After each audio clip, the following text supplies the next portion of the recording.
Namaste and welcome to Global Wealth Insights Weekly News, your trusted source for global market trends, financial updates, and breaking news that matters to Indians around the world. In a dramatic turn of events on the global stage, US President Donald Trump has slammed the BRICS alliance. With a bold declaration that BRICS is dead, Trump threatened to impose a 100% tariff on all imports if these nations push forward with plans for a common currency. The message is clear: any attempt to deviate from the dollar will be met with swift economic retaliation. This is a major jolt for global markets, and for those of us watching international finance closely, it certainly adds an extra layer of volatility to the global economic landscape. Will BRICS crumble under pressure, or will they find a way to counter Trump's threats?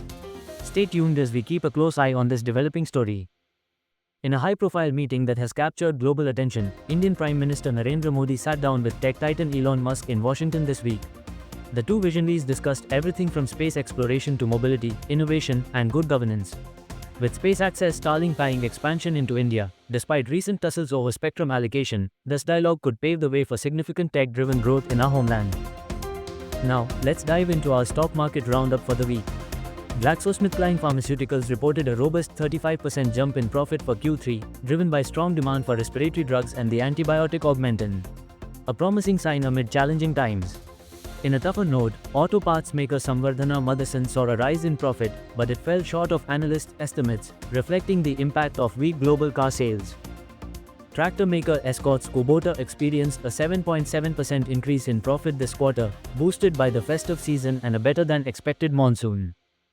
Shares of Trent plunged 9% as analysts expressed concerns over slowing revenue growth and doubts about meeting ambitious store expansion targets.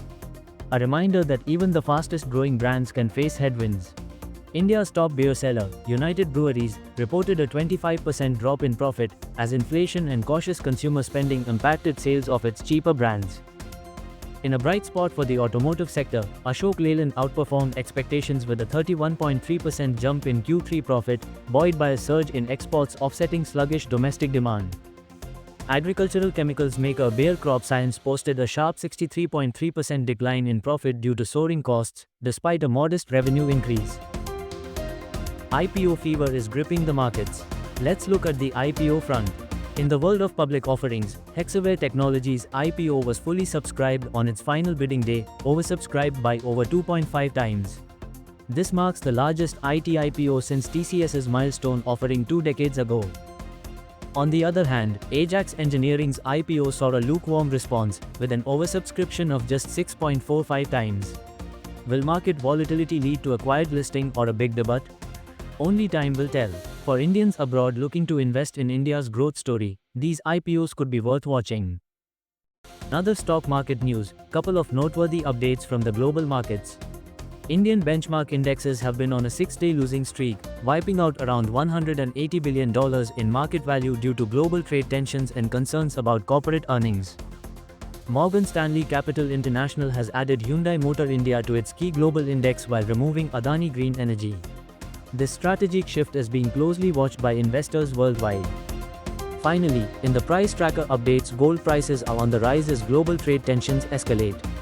With Trump's tariff plans causing uncertainty, investors are flocking to the safe haven metal. However, in India, gold prices saw a slight dip this week, with 24-karat gold now at 8,624 rupees per gram. For Indians abroad, especially in Gulf countries, gold remains a key investment. Will prices rebound, or is this a temporary dip? Keep an eye on the markets as we bring you the latest updates. Let's start with the Gulf, home to millions of Indians. Here's how the major Gulf currencies stack up against the Indian rupee. Qatari Riyal, trading at 23 rupees and 80 paise per Riyal. Saudi Riyal, close behind at 23 rupees and 11 paise per Riyal. UAE Dirham, steadily positioned at 23 rupees and 60 paise per Dirham. Kuwaiti Dinar, a powerhouse at 281 rupees per dinar. Omani Riyal, valued at 225 rupees per Riyal. Bahraini Dinar, marginally higher at 230 rupees per dinar.